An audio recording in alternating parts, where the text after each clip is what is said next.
भजन संहिता 106 उसकी एक आयत में लिखा है, उसमें लिखा है यहोवा की स्तुति करो, यहोवा का धन्यवाद करो, क्योंकि वो भला है और उसकी करुणा सदा की है। यहां लिखा है यहोवा की स्तुति करो, धन्यवाद करने से पहले लिखा यहां की क्या करो, स्तुति करो।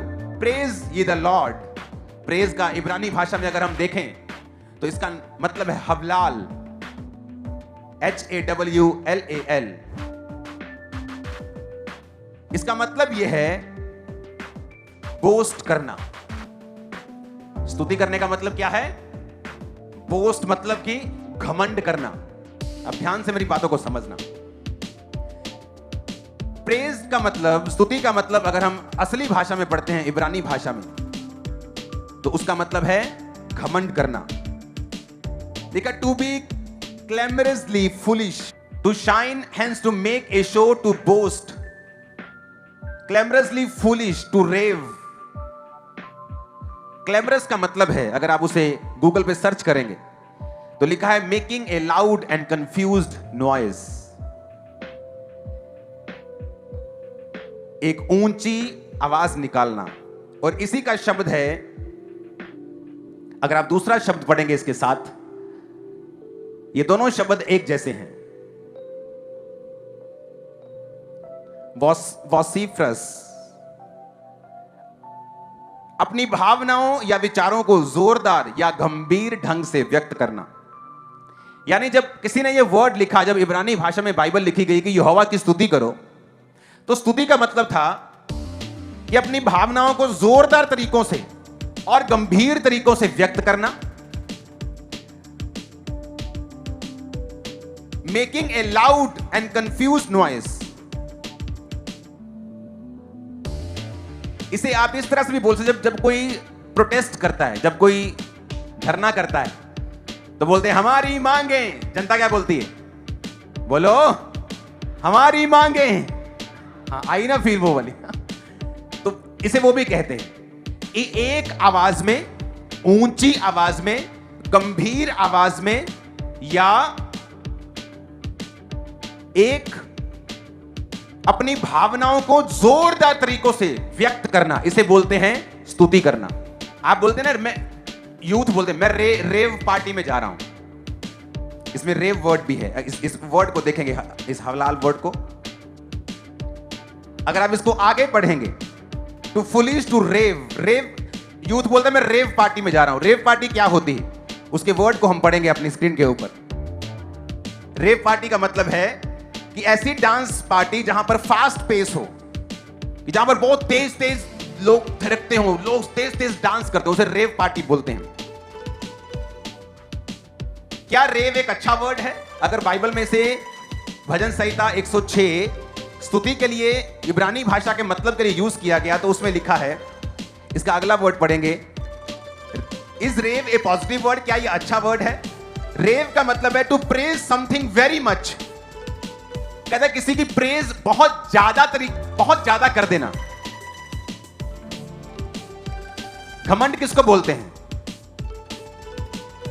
ओ देख लांगे, कर लांगे, चिंता ना कर तू है। बाइबल कहती यहोवा का पर घमंड करो। स्तुति का मतलब क्या है? सिर्फ गाना नहीं। अगर आज आप स्तुति का मतलब समझ जाएंगे, उसके आगे है धन्यवाद करो। पहले स्तुति करो। स्तुति का मतलब क्या? To praise something very much, गंभीर स्वर से, ऊंचे स्वर से अपनी भावनाओं को व्यक्त करना। और इब्रानी भाषा में इसका मतलब यह भी निकलता है फुलिश तरीकों से, मूर्खतापूर्वक तरीकों से भी। अगर आप एक रियल वर्शिपर को देखना चाहते हैं, आप जब चर्च में कोई रियल तरीके से वर्शिप करता है, कई बार वो आपको मूर्ख लगेगा। दूसरा शमूएल 6 उसकी 16 में लिखा, जब यहोवा का संदूक दाऊदपुर में आ रहा था, तब शाऊल की बेटी मीकल ने खिड़की में से झांक कर दाऊद राजा को यहोवा के सम्मुख नाचते कूदते हुए देखा और मन ही मन उसे तुच्छ जाना। वो राजकुमारी थी, राजे की बेटी थी, शुरू से राजाओं के घराने की तरह बड़े सोफिस्टिकेटेड तरीके से, बड़े मैनर पूर्वक तरीकों से बड़ी पली थी। लेकिन वचन कहता है कि जब उसने खिड़की में से देखा तो दाऊद कूद रहा था, नाच रहा था, फांद रहा था, जैसे बच्चे नाचते हैं। और बाइबल में कहीं जगह यह भी लिखा है जैसे कंजरियां नाचती हैं। कि पूरी तरह से झूम रहा था। उसके कपड़े भी कई जगह बाइबल कहती है उसका तन उघड़ रहा था, कपड़े ऊपर हो रहे थे। तो उसने देखा तो मन ही मन लिखा, उसने दाऊद को तुच्छ जाना। लेकिन क्या दाऊद सही कर रहा था कि गलत कर रहा था? आप जानते हैं एक बात को कि क्यों आज चर्चिस में पवित्र आत्मा काम नहीं करता? आप चर्च में कैसे वर्शिप करना चाहते हैं? आपके कपड़े सीधे हों, ऐसे पूरे। आप नहीं चाहते आपको कोई ऐसे ऐसे देखे, आपको शर्म आती। कई चर्चिस ने बोला तेज ताली नहीं बजानी। लेकिन रियल वर्शिप यह है कि जब आप रियल वचन कहता है, हलाल का मतलब है, इब्रानी भाषा में का ये शब्द है कि जब आप रियल में वर्शिप करेंगे तो आप फूलिश की तरह नजर आएंगे, मूर्ख की तरह नजर आएंगे। आप ऊंचे स्वर में करेंगे हालेलुया, आप ऊंचे स्वर में गाएंगे। लोग कहेंगे इनको क्या हो, परमेश्वर तो सुनता ही है। अगर मैं ऐसे बोलूंगा हालेलुया तो वो तो ऐसे भी सुनता है, oh, praise God। तो ऐसे भी वर्शिप कर सकते हैं। लेकिन वचन ये नहीं कहता, वचन ये नहीं कहता।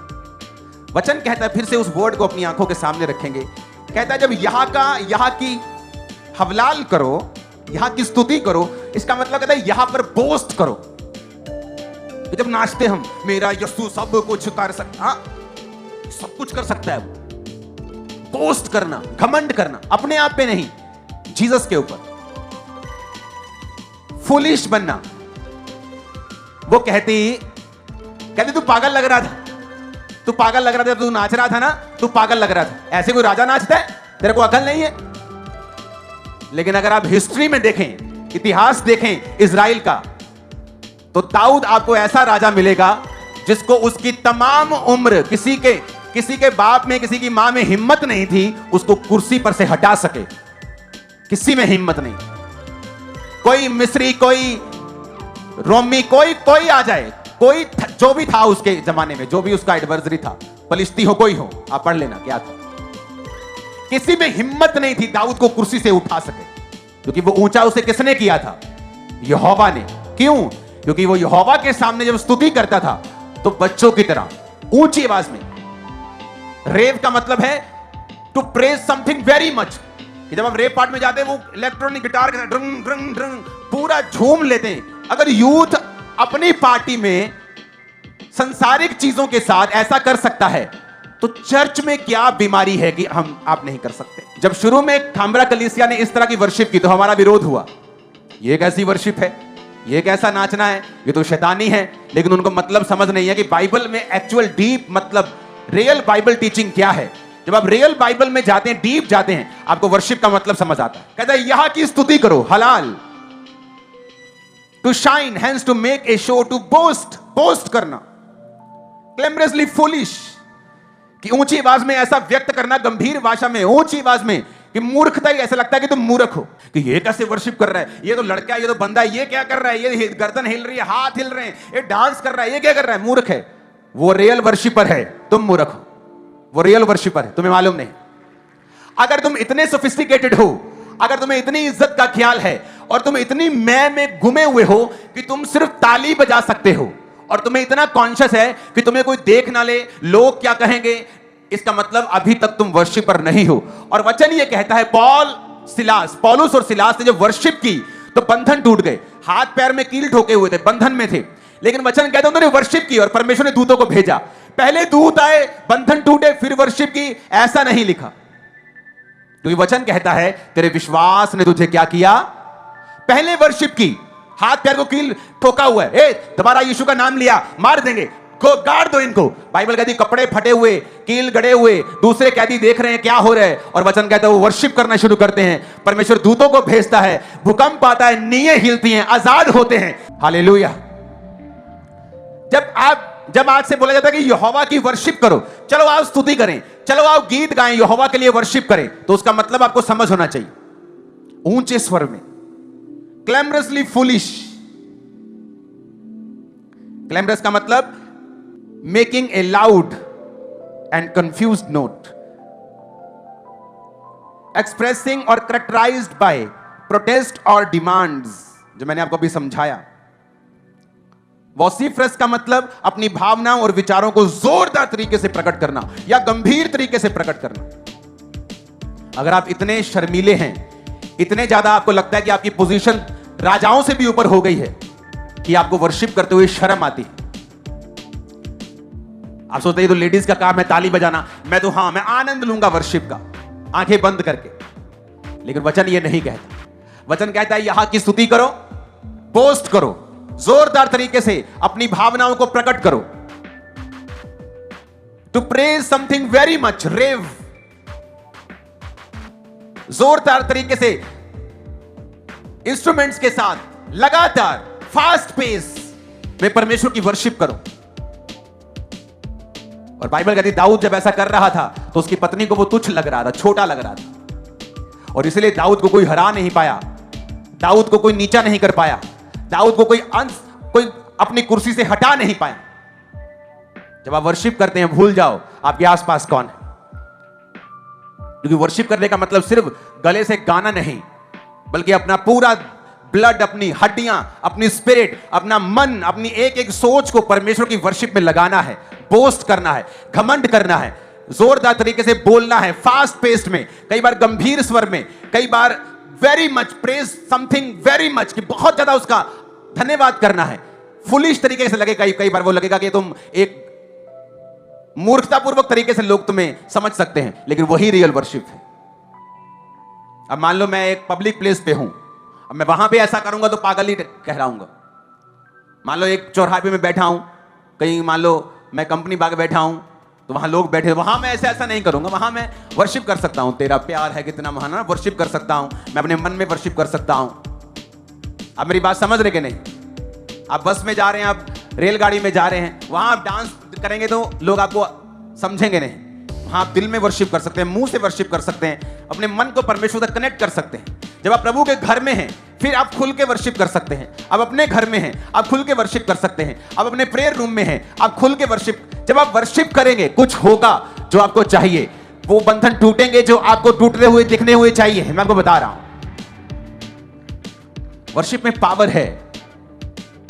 आप वेट कर रहे हैं परमेश्वर आपके बंधनों को खोले, वो वेट कर रहा है कि आप वर्शिप करें एक बच्चे की तरह, फुलिश तरीके से। ऐसा लगना चाहिए कि आपका दिल पूरी तरह से खुला हुआ है, कोई आपके अंदर कॉन्शियस नहीं है अपने आप का कि लोग देख रहे हैं, कैमरा देख रहा है, मैं मोटा हूं, मैं पतला हूं, मैं लंबा हूं, मैं छोटा हूं, मैं कैसा दिखूंगा।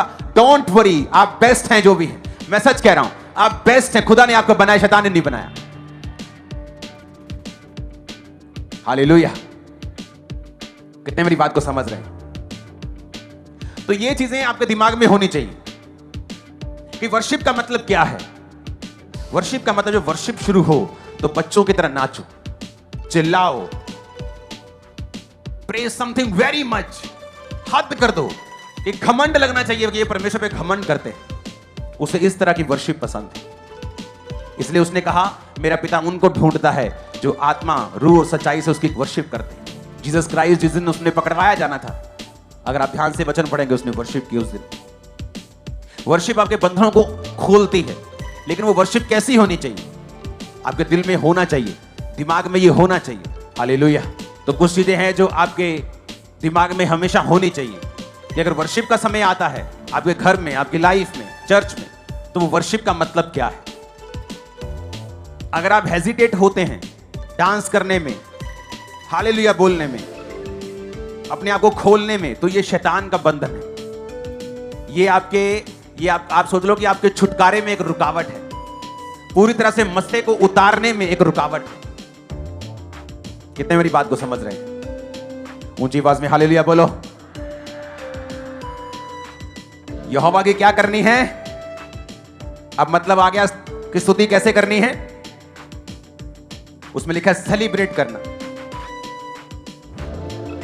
प्रेज करना, किसी को सेलिब्रेट करना। जैसे कोई जीतती है टीम, इंडिया जीतती है वर्ल्ड कप, सेलिब्रेट करते हैं, उस तरह परमेश्वर को सेलिब्रेट करना क्योंकि वो जीता हुआ है। आमीन। मेरा ये बिलीव है अगर आप इस तरह से वर्शिप करेंगे और आपको मालूम हो जाएगा कि रियल वर्शिप किसे कहते हैं। अगर ये सिर्फ दिल का मसला होता तो इतने वर्ड्स परमेश्वर इस डीप तरीके से इब्रानी भाषा को यूज नहीं करता। इसी तरह से फिर दाऊद नाच कर और कूद कर परमेश्वर की स्तुति नहीं करता। और ये पद कभी ना लिखा जाता कि दाऊद ने नाच और कूद के स्तुति की और उसकी पत्नी ने उसको डांटा और उसने फिर उसको अपनी पत्नी को डांटा और कहा कि परमेश्वर के सामने मैं और नीचा बनूंगा ताकि वो मुझे और ऊंचा कर सके। आमीन। अपने घरों में जहां आप रहते हैं, अपने बेडरूम, अपनी लॉबी में कुछ ऐसे वर्ड्स हैं जरूरी, उसे हमेशा लगा कर रखें आपकी आंखों के सामने, ताकि जब आप अपने घर में जाएं, अपने बेड पे सोएं, अपनी लॉबी में जाएं, आपके पास 1 कमरा है, 2 है, 10 हैं, जितने भी हैं, उनमें वचन लगा होना चाहिए जो आपकी आंखों के सामने हमेशा रहे और आपको हमेशा याद आता रहे कि परमेश्वर से लेने का तरीका जो है वो क्या है। कि परमेश्वर से लेने का तरीका है कि डैनियल ने पहले थैंक्स किया, जीसस ने पहले थैंक्स किया और दोनों ने मौत से छुटकारा पाया, उधर लाजर ने और उधर डैनियल ने। और वचन क्या कहता है कि पौलुस और सिलास ने पहले वर्शिप की और पौलुस और सिलास दोनों उन बंधनों से छुड़ाए गए। तो पहले वर्शिप की, फिर छुड़ाए गए। वर्शिप कैसे करनी मैंने आपको बता दिया, बिना शर्माए, बिना बॉडी को कंट्रोल किए, बिना देखे, बिना समझे, बच्चों की तरह वर्शिप करनी है, जिस तरह दाऊद ने की। उसने पहले वर्शिप की, परमेश्वर ने उसको ऊंचा किया। हाँ या ना? वचन कहता है एक औरत परमेश्वर के पास आती है और हिंदी में लिखा है उसको प्रणाम करती है और कहती है कि अगर मेरी बेटी में से दुष्ट आत्मा तू निकाल दे तो अच्छा होगा, मेरी बेटी को दुष्ट आत्मा बहुत सता रही है। तो परमेश्वर ने कहा कि बच्चों की रोटी कुत्तों को डालना उचित नहीं, लेकिन अगर आप इंग्लिश में पढ़े तो उसमें लिखा है she came and worship him, कि वो आई और प्रभु को पहले वर्शिप किया, वो आई और परमेश्वर को पहले स्तुति किया और फिर परमेश्वर ने उसकी बेटी को आजाद किया। अगर आप पहले वर्शिप करेंगे, बंधनों को वो तोड़ेगा। आप पहले थैंक्स करेंगे, वो आपके रास्तों को साफ करेगा। आप प्रेयर करेंगे, कई चीजें आपको दिखाई देंगी जो अभी आपको दिखाई नहीं दे रही। जब भी परमेश्वर के दास लाइव होकर परमेश्वर के गहरे भेदों को बताते हैं, तो समय से लाइव टीचिंग्स को सुनने के लिए और अपनी आत्मिक जिंदगी में उन्नति पाने के लिए सब्सक्राइब करें हमारे YouTube चैनल को और बेल आइकन को दबाएं।